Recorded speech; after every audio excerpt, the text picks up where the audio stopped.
김용빈 씨가 미스터 트롯 3에서 눈부신 우승을 거두며 여전히 여운이 가시지 않은 가운데 최근 밝혀진 한 가지 비하인드 스토리가 연예계 안팎에 큰 충격을 주고 있습니다. SM 엔터테인먼트의 창립자인 이수만 씨가 김용빈 씨가 우승을 확정지은 직후 직접 연락을 취했다는 사실이 확인되었기 때문입니다. 이 둘 간의 대화는 언론에 공개되지는 않았지만 복수의 내부 관계자에 따르면 이수만 씨의 전화는 단순한 축하 인사에 그치지 않고 김용빈 씨의 미래를 염두에 둔 전략적인 제안이 담겨 있었던 것으로 알려졌습니다. 대중을 더욱 놀라게 만든 사실은 김용빈 씨와 이수만 씨 사이의 인연이 이번이 처음이 아니라는 점입니다.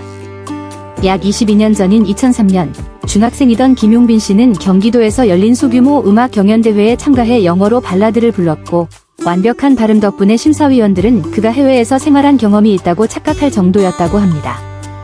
당시 새로운 보이그룹 샤이니의 멤버를 모집 중이던 이수만 씨는 그의 무대에 깊은 인상을 받았고 보조 스태프를 통해 김용빈 씨의 가족에게 연락을 시도했습니다. 하지만 이후의 전개는 예상과 전혀 달랐습니다. 당시 김용빈 씨의 가정은 경제적으로 어려웠으며 아버지는 건설 현장에서 일하고 어머니는 작은 식당에서 일하는 상황이었습니다. 서울에서 예술을 추구하는 일은 그들에게 너무 먼 이야기였습니다. 게다가 김용빈 씨 본인도 부모님과 떨어져 지내는 것을 원치 않았고 SM의 제안에 대학을 먼저 다니고 싶습니다. 노래는 그 이후에 생각하겠습니다. 라는 말로 거절했습니다. 당시 SM의 제안을 거절한다는 것은 연예계로 들어가는 문을 스스로 닫는 것과 같았지만 김용빈 씨는 자신의 결정을 끝까지 지켰습니다. 그 후 22년간 김용빈 씨는 무대와는 전혀 무관한 삶을 살아왔습니다. 그는 경영학을 전공했고 이후 물류회사에서 배송 업무를 맡으며 평범한 직장인으로 살아갔습니다. 한때 이수만 씨가 직접 주목했던 소녀는 이제 생계를 유지하기 위해 일하는 평범한 청년이 되었습니다. 그러나 꺼지지 않았던 음악에 대한 열정은 결국 그를 미스터 트롯 3 무대로 이끌었고 나머지는 모두 역사로 남게 되었습니다. 흥미로운 사실은 미스터 트롯 3결승 당일 밤 몇몇 기자들이 김용빈 씨를 태운 차량이 평소처럼 인천으로 향하지 않고 청담동의 한 고급 카페에 들렀다는 점입니다. 이 카페는 대형 연예 기획사의 CEO들이 은밀한 만남을 갖는 장소로 유명합니다. 당시 현장을 목격한 이들은 이 만남이 이수만 씨와 관련이 있을 것이라 추측했으며 며칠 뒤 고위 관계자 한 명이 이를 사실로 확인했습니다. 두 사람 사이에 대화가 있었던 것은 맞습니다. 계약을 위한 구체적인 제안은 아니었지만 협력 가능성에 대한 진지한 논의가 있었습니다. 라고 밝혔습니다. 대중의 이목을 집중시킨 또 하나의 요소는 김용빈 씨의 출연료에 대한 정보였습니다. 케이블 방송 프로그램 책임자 한 명에 따르면 우승 이후 김용빈 씨의 방송 출연 기본 개런티는 회당 3,500만 원으로 동연령대 SM 소속 아티스트들의 평균 출연료의 2배이며 일부 중견급 스타보다도 높은 수준입니다.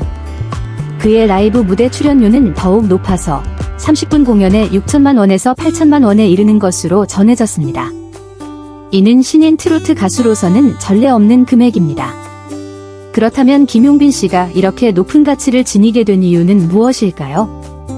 그 해답은 두 가지에 있습니다. 바로 개인적인 이미지와 대중의 신뢰입니다. 김용빈 씨는 단지 뛰어난 가창력만으로 사랑받는 것이 아니라 진정성 있고 소박한 인간성으로 대중의 마음을 사로잡았습니다. 그는 언론 플레이나 사생활 노출로 인기를 얻으려 하지 않았으며 바로 이 점이 그를 더욱 특별한 존재로 만들었습니다. 한 방송 PD는 이렇게 말했습니다. 김용빈 씨를 초대한다는 것은 단순히 가수를 섭외하는 것이 아닙니다. 그것은 대중의 신뢰를 상징하는 인물을 모시는 일입니다. 그렇기 때문에 여러 광고주들이 그를 모델로 기용하기 위해 높은 금액을 제시하고 있으며 이수만 씨 또한 한때 놓친 인재를 다시 찾기 위해 직접 나선 이유도 여기에 있습니다. 최근 한 인터뷰에서 이수만 씨의 제안을 거절한 과거에 대해 묻자 김용빈 씨는 조용히 웃으며 이렇게 말했습니다. 그땐 기회가 뭔지도 잘 몰랐습니다. 그냥 부모님과 떨어지기 싫었던 마음뿐이었어요. 시간이 다시 돌아가도 저는 여전히 가족을 선택했을 거예요. 이 말은 수천 개의 긍정적인 댓글을 이끌어냈으며 많은 팬들은 그의 변함없는 충직함과 정직함이야말로 진정한 매력이라고 평가했습니다. 지난주 서울 뮤직 인사이트 세미나에서 이수만 씨는 김용빈 씨의 이름을 직접 언급하지는 않았지만 처음부터 함께하지 못했더라도 그들이 자기만의 방식으로 빛날 수 있기를 바라는 재능들이 있습니다. 그리고 두 번째 기회가 온다면 우리는 그것을 소중히 여겨야 합니다. 라고 말했습니다. 이 발언은 언론에 의해 주목받았으며 SM이 아이돌 시스템이 아닌 아티스트를 위한 새로운 사업 부문을 검토하고 있다는 추측을 불러일으켰습니다. 그리고 김용빈 씨가 그 전략의 시작점이 될 수도 있다는 기대도 커지고 있습니다. 또한 김용빈 씨가 SM의 신설 음악 프로그램에 음악 자문으로 초청되었다는 소식도 대중의 관심을 모았습니다. 이 프로그램은 트로트와 AI 기술의 융합을 주제로 내년 봄에 공개될 예정이며 사실이라면 김용빈 씨는 SM의 기존 트레이닝 시스템을 거치지 않은 첫 공식 협업 아티스트가 됩니다. 김용빈 씨와 이수만 씨의 이야기는 단순한 22년 전에 스쳐간 인연이 아니라 인생이라는 것이 얼마나 예기치 못한 방식으로 사람들을 다시 만나게 하는지를 보여주는 신뢰입니다. 한때 아이돌이 될 뻔했던 소년은 이제 트로트계의 중심인물로 떠올랐고 한때 K-팝의 제왕이었던 인물은 그를 다시 품기 위해 먼저 손을 내밀고 있습니다. 누군가는 이를 운명이라 부르고 누군가는 인연의 획이라 말합니다. 그러나 무엇이 되었든 분명한 사실은 김용빈 씨가 자신의 선택으로 인생의 새로운 역사를 써 내려가고 있다는 점입니다. 조용하면서도 눈부신 방식으로 말입니다. 이제 연예계의 조명이 계속해서 회전하는 가운데 사람들은 더 이상 김용빈 씨가 이수만 씨와 계약할 것인가? 라는 질문을 던지지 않습니다.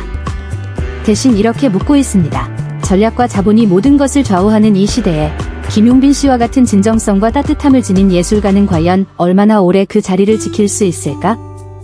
현재 벌어지고 있는 모든 상황을 고려할 때 그 해답은 바로 관객의 마음속에 있을 것입니다. 그 소박한 노래와 맑은 눈빛에 여전히 가슴을 울리는 이들의 심장 속의 말입니다.